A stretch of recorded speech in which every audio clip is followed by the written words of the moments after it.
Assalamualaikum warahmatullahi wabarakatuh. Perkenalkan, nama saya Amira Liana Hameda dari Prodi PGMI. Kelas reguler C. Saya akan mewawancarai tentang tugas sejarah bahasa Indonesia.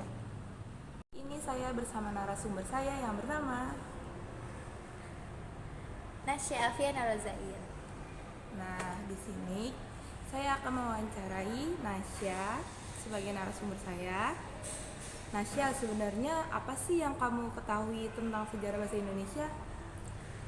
Setahu aku ya, resminya bahasa Indonesia itu resmi jadi bahasa Indonesia itu ditetapkan waktu Sumpah Pemuda di tanggal 28 Oktober 1928. Nah, di situ anak-anak muda dari berbagai daerah, dari berbagai kalangan, nah itu ikut untuk merumuskan mereka tuh sepakat untuk membuat bahasa Indonesia sebagai bahasa persatuan di Indonesia gitu. Terus kenapa sih yang dipilih itu harus bahasa pemersatuan Indonesia bukan bahasa Jawa? Nah, karena simpelnya waktu itu kita pakai bahasa Melayu yang simple, yang nggak terlalu berat dan nggak terlalu condong ke bahasa daerah yang lain.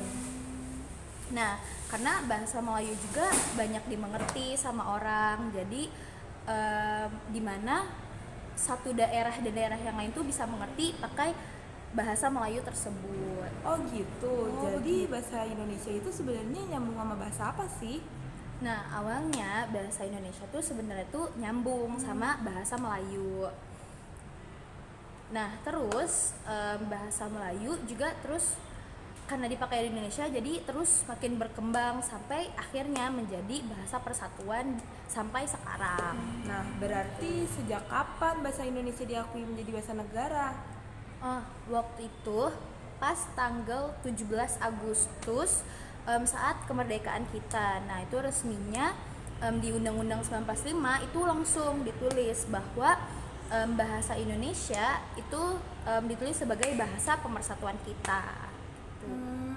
Oke, yang terakhir, bahasa Indonesia apa bedanya dari bahasa Indonesia jadul sama sampai sekarang?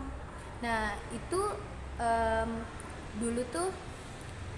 dulu kita tuh lebih dekat dengan bahasa Melayu klasik. Nah, kalau misalnya sekarang bahasa Indonesia itu udah ada campuran dari bahasa daerah, terus perkembangan zamannya juga, sama bahasa asing, bahasa-bahasa daerah yang lainnya juga. Nah, jadi kalau misalnya sekarang itu lebih fleksibel, terus dia juga tetap bisa pakai aturan resminya gitu. Oke, sekian dari saya. Terima kasih sudah mau diwawancarai. Wassalamualaikum warahmatullahi wabarakatuh.